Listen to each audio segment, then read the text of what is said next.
Bonjour à tous, c'est un grand plaisir de pouvoir participer à cette introduction de ce colloque de 3 jours et puis surtout de vous voir si nombreux. En plus, vous serez davantage encore les prochains jours. Alors, je remplace Fabrice Dreyfus un peu au pied levé, qui est le président de la section des ressources phytogénétiques du comité technique permanent des plantes cultivées, qui, pour des raisons de santé, n'a pas pu être présent parmi vous aujourd'hui.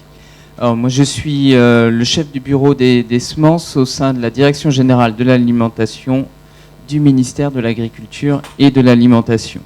Donc, je vais vous présenter un peu nos objectifs et nos actions en termes de préservation des ressources phytogénétiques, même si j'ai bien entendu que nos actions ne sont pas forcément suffisantes. Voilà. Alors, la bonne conservation des ressources phytogénétiques, que ce soit ex situ, in situ ou à la ferme, c'est un enjeu majeur au regard des défis qui nous attendent et à la préservation de la biodiversité. Donc, Madame la Présidente en a déjà parlé, mais c'est vrai que ces ressources seront vraiment essentielles pour répondre à l'enjeu mondial de nourrir une population qui est en croissance et qui continuera de l'être pendant un certain nombre d'années. Tout cela dans un contexte de réchauffement climatique, mais aussi de propagation des organismes nuisibles. Propagation donc liée à la mondialisation des échanges, mais aussi au réchauffement climatique qui permet à certaines petites bébêtes de venir s'installer là où elles n'auraient pas pu avant. Et donc ces ressources vont permettre la résilience de l'agriculture et on espère répondre à ces défis qui nous attendent. Elles sont donc indispensables pour répondre, et puis elles sont également indispensables pour répondre à l'attente légitime de la société d'une agriculture plus durable, donc avec moins de produits phyto, moins d'intrants. Donc toutes ces ressources font ainsi partie du patrimoine de l'humanité, et en France, elles font partie de notre patrimoine commun. Il est fondamental donc de les préserver de toutes les menaces qui peuvent peser sur elles. Alors, cet enjeu s'inscrit dans un contexte international. Permettez-moi d'en dire quelques mots, surtout qu'il s'agit pour nous d'un sujet d'actualité, puisque débute ce week-end l'organe directeur du traité international sur les ressources phytogénétiques pour l'alimentation et l'agriculture, le TIRPA, et donc il a lieu ce week-end à Rome. Et donc une partie de mon équipe y est présente, et puis Audrey y sera également. Au niveau mondial, plusieurs instruments internationaux ont été mis en place. Ils visent bien entendu la préservation des ressources génétiques, mais également un meilleur partage des avantages liés à leur utilisation. C'est un sujet important qu'il ne faut pas oublier également.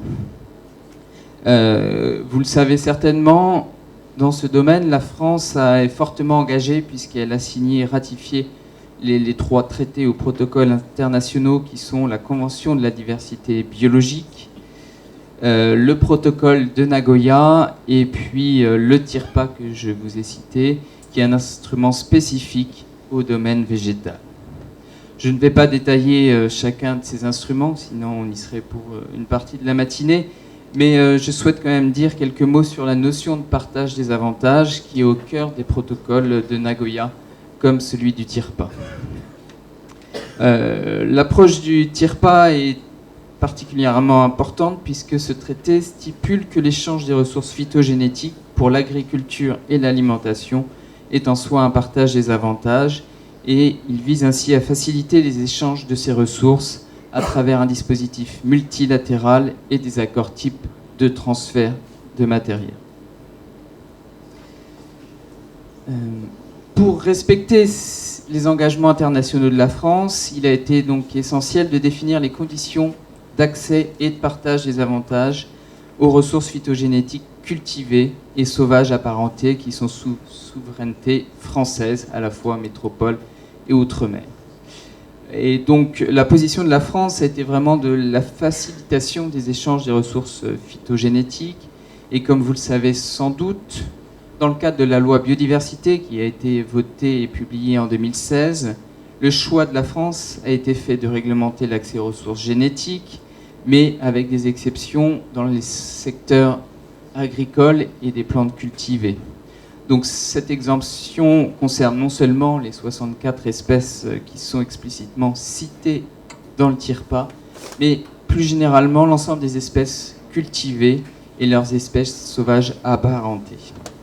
Donc les espèces ornementales qui concernent plus particulièrement entrent dans ce périmètre de l'exemption. L'objectif, c'est de faciliter les échanges de ressources phytogénétiques et de faciliter la tâche des gestionnaires de collection. Comme vous le savez, la diffusion, la valorisation, l'échange des ressources sont essentiels pour contribuer à leur préservation. Alors, au niveau français, pour revenir donc au niveau de la France, la conservation des ressources phytogénétiques est assurée par des acteurs multiples et surtout très variés. Alors, ça va être, par exemple, de grands semenciers pour qui leur collection est essentielle pour pouvoir innover en permanence et ainsi assurer la pérennité de leur entreprise. C'est également des organismes de recherche type INRA, CIRAD. Ça va être des centres de ressources ou des jardins botaniques financés par des collectivités. Et puis, ça va être de très nombreuses associations, plus ou moins grosses, plus ou moins organisées au niveau national et qui regroupent de nombreux passionnés comme vous. Alors, cette diversité, c'est à la fois une richesse, mais c'est aussi une faiblesse. Et pour pallier cette faiblesse, il est essentiel de veiller à la continuité et à la cohérence des réseaux de conservation et surtout de leurs actions. Il faut identifier les besoins de création ou de renforcement des collections concernant des espèces insuffisamment couvertes. Et le colloque qui nous réunit aujourd'hui va certainement y contribuer. Alors, qu'est-ce que nous faisons au niveau du ministère de l'Agriculture, une fois ces grands principes posés? Donc, nous essayons d'organiser la conservation des ressources et de structurer les réseaux. Donc concrètement, dans ce but, nous finançons une structure de coordination nationale et nous avons créé une section RPG au sein du CTPS, dont Madame la Présidente a parlé. Alors concernant tout d'abord la structure de coordination nationale que nous finançons, celle-ci est hébergée au sein du GEVES, qui est l'organisme national en charge de l'étude des variétés pour l'inscription au catalogue officiel.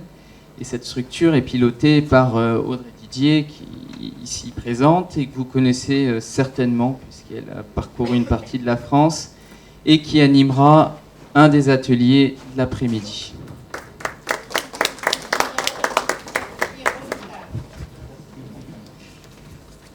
Alors, un des premiers objectifs de la structure qui a été mise en place en 2015, je crois, a été d'identifier et de mieux connaître l'ensemble des acteurs impliqués dans la conservation et la valorisation des ressources ou des collections existantes en France. Donc c'est dans ce cadre que vous avez peut-être déjà rencontré Audrey. L'objectif de ce panorama, c'est de pouvoir valoriser l'existant, mais aussi de comprendre les problématiques des acteurs, celles qui vous concernent, qu'elles soient organisationnelles, techniques ou réglementaires, pour pouvoir essayer d'apporter des réponses, soit au cas par cas, soit à travers une démarche collective. Une attention particulière est également mise sur les espèces dites orphelines, en vue de mettre en place des schémas de conservation permettant leur pérennisation et la valorisation de ces ressources. Alors, concernant la section dédiée du CTPS, elle regroupe une grande diversité d'acteurs, publics et privés, qui sont impliqués dans la conservation à la fois ex situ, la conservation ex situ, la gestion in situ, ainsi que leur caractérisation et leur valorisation. Mettre autour de la table l'ensemble des acteurs de la conservation des ressources phytogénétiques au sein de la section a été un peu une gageure, tant la diversité des acteurs concernés est importante. Et il nous manque à l'heure actuelle quelques acteurs d'ailleurs qui font quelques réticences pour participer. La section regroupe actuellement 42 membres, donc à la fois des représentants de ministères, donc ministère de l'Agriculture bien entendu, mais également ministère de l'Écologie et puis ministère de la Culture. Elle regroupe également des organismes publics, des organismes privés, des sélectionneurs, des producteurs de semences, des représentants de réseaux de conservation, des associations, des conservatoires, etc. Et donc Madame la Présidente du CCSV en est membre. Alors cette section, elle est chargée d'apporter son appui à l'État sur toutes les questions relatives au financement d'actions pour la préservation des ressources phytogénétiques, pour l'élaboration de critères de reconnaissance comme gestionnaire de collection ou pour l'élaboration des critères pour l'identification des ressources phytogénétiques dites patrimoniales. Elle participe également à elle contribue également à la mise en œuvre des accords internationaux, ceux dont je vous ai cité. Et puis, voilà. Alors, donc ça fait 3 ans que la section s'est réunie. Je pense que les travaux de la section ont été particulièrement intenses, fructueux. Merci, Madame la Présidente. Et parmi les divers travaux, à titre d'exemple, j'évoquerai le glossaire qui est en cours d'élaboration pour que les différents acteurs, qui sont très variés, comme je l'ai indiqué, puissent échanger sur la base d'un langage commun. L'un des travaux essentiels a été également l'élaboration des critères de reconnaissance comme gestionnaire d'une collection et les critères pour l'identification des ressources phytogénétiques patrimoniales. Et les travaux de la section ont permis de publier récemment 2 règlements techniques qui définissent donc ces critères. Ils ont été élaborés en se basant sur la définition fournie par la loi. Je citerai notamment l'article L662 du Code rural et de la pêche maritime qui dit que la conservation des ressources phytogénétiques pour l'agriculture et l'alimentation est organisée dans l'intérêt général en vue de leur utilisation durable en tant qu'élément du patrimoine agricole et alimentaire national vivant dans le but d'éviter la perte irréversible des ressources phytogénétiques stratégiques. La loi a également défini les ressources dites patrimoniales, c'est-à-dire les ressources qui, à terme, devront intégrer la collection nationale française. Il s'agit de toutes les ressources phytogénétiques pour l'agriculture et l'alimentation et notoirement connues comme faisant partie de l'histoire agricole, horticole, forestière et alimentaire nationale, sur le territoire national, notamment du fait qu'elle est représentative de cette histoire, qu'elle a été diffusée ou est présente sur le territoire ou qu'elle est emblématique d'une région. Alors, ces 2 règlements techniques sont importants car ils vont permettre aux gestionnaires de collection que vous êtes d'avoir une reconnaissance officielle pour votre structure comme pour vos collections. Ces collections pourront être intégrées à la collection nationale qui sera le patrimoine de la nation. Et cela que vous soyez en association, en centre de ressources biologiques ou également au sein d'entreprises semencières ou d'instituts de recherche. Alors, les dossiers de demande de reconnaissance comme gestionnaire de collection sont désormais disponibles sur le site du GEVES. Alors, maintenant, comme travail pour la section, elle va devoir désormais examiner les dossiers qui ont été reçus. Alors, lors de la dernière section, il y a eu 3 dossiers qui ont été transmis, et donc la section a débattu des 3 premiers dossiers de reconnaissance de gestionnaire. Un des dossiers était porté d'ailleurs par le CCVS comme tête de réseau pour 2 gestionnaires de collection membres du CCVS. La partie du dossier concernant la collection d'Hydro-Angea a été jugée recevable par la section, mais des améliorations ont été jugées nécessaires pour le gestionnaire de la seconde collection. Voilà. Mais après quelques petits travaux, ça devrait être bon. Cette reconnaissance est une étape importante pour le CCVS, j'imagine, et je vous invite à vous appuyer sur lui et l'expérience qu'il a acquise pour déposer des dossiers complémentaires pour d'autres collections. Alors, Audrey animera cet après-midi un atelier sur les 2 dispositifs, à la fois la reconnaissance des gestionnaires et reconnaissance des collections. Et donc, je vous invite largement à y participer. Alors, si cette reconnaissance peut vous paraître un peu administrative, elle est tout de même essentielle pour nous. Alors, en effet, historiquement, la France a une politique de collecte, de domestication, d'acclimatation et de sélection des plantes représentant un intérêt botanique, agricole ou horticole. Donc, la France est riche de ressources génétiques pour toutes les espèces cultivées, tant en métropole que dans les outre-mer. Elle gère également des collections internationales. Mais par contre, cette richesse et cette diversité sont insuffisamment connues, parfois dispersées et dans certains cas menacées d'érosion. Donc face à la diversité des modalités de conservation et de gestion, il s'agit d'améliorer les synergies entre les acteurs, les pratiques et les organisations territoriales. N'oubliez pas que les menaces sur les collections sont nombreuses. Vous connaissez les aléas que peuvent rencontrer les associations, bien entendu, bien que vous les connaissez bien mieux que moi. Mais par contre, en tant que représentant de la Direction générale de l'alimentation, qui s'occupe de la sécurité sanitaire de l'alimentation, je voudrais également évoquer les menaces sanitaires.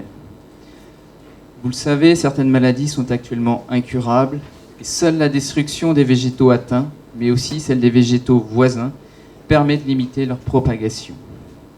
Vous connaissez ainsi le chancre coloré du platane, qui a fortement endommagé un patrimoine historique qui est le canal du Midi. Et cette maladie s'est encore malheureusement propagée cette année à d'autres régions qui étaient jusqu'à présent indemnes. Comme autre exemple récent, je citerai également la bactérie Xylella fastidiosa, qui dispose de très nombreux végétaux hôtes, notamment des plantes ornementales. Elle a été découverte cet été sur un olivier plus que centenaire à Menton, dans le jardin du palais de Carnioles. Et cette découverte a conduit à la destruction de plusieurs arbres, plusieurs oliviers très âgés, plus de 200 ans. Il ne faut pas oublier que ce jardin abrite une collection d'agrumes, mais fort heureusement, ce ne sont pas des hôtes de la bactérie. Mais sinon, cette collection aurait pu être anéantie. Il suffit donc parfois de peu pour perdre irrémédiablement une collection et détruire ainsi à néant des années de travaux de conservation d'une collection. Il est donc essentiel d'identifier les ressources patrimoniales pour mieux les protéger, mieux les diffuser, mieux les valoriser via les différents réseaux de conservation. Enfin, parmi les actions du ministère, nous avons des actions de financement. Nous avons mis en place un financement pour la conservation des collections qui se fait par des appels à projets. L'objectif prioritaire est de soutenir les ressources phytogénétiques ou les collections menacées, ainsi que d'aider à l'amélioration des conditions de conservation et de caractérisation de ces ressources phytogénétiques. Ainsi, depuis 3 ans, nous avons lancé 3 appels à projets pour un montant de près de 400 000 € et qui ont permis en tout de financer une vingtaine de projets. Sur cette vingtaine de projets, il y avait 11 projets qui concernaient des plantes ornementales, dont 6 qui étaient portés par des membres du réseau du CCVS. Et donc ainsi, il y a des projets notamment concernant une collection d'hydrangea, une roseraie, une collection de lilas, une collection de primes verts, une collection d'hortensia, qui ont bénéficié des crédits du ministère.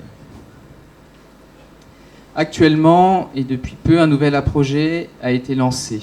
La date limite de candidature est fixée au 6 janvier 2020 et l'ensemble des informations pour y répondre sont disponibles sur le site du GEVES. Et Audrey également pourra vous en dire quelques mots cet après-midi pour vous expliquer comment bien répondre à cet appel à projet si vous souhaitez en bénéficier. Indépendamment de ces financements directs du ministère de l'Agriculture, il y a des travaux qui sont en cours pour mettre à disposition une structure dédiée au financement de la conservation des ressources phytogénétiques via le mécénat. Cette structure visera à pouvoir mobiliser des fonds privés en bénéficiant du cadre fiscal avantageux du mécénat pour financer les actions de conservation. Cette structure devrait prendre la forme d'un fonds de dotation et je crois savoir que le CCVS a donné son accord pour en être membre fondateur. Je ne vais pas vous prendre plus de temps, vous avez beaucoup d'échanges à avoir derrière.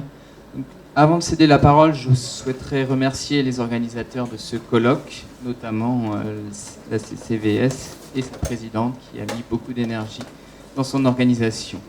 Ce colloque répond parfaitement pour nous à la nécessité de développer le travail en réseau et la synergie de tous les acteurs.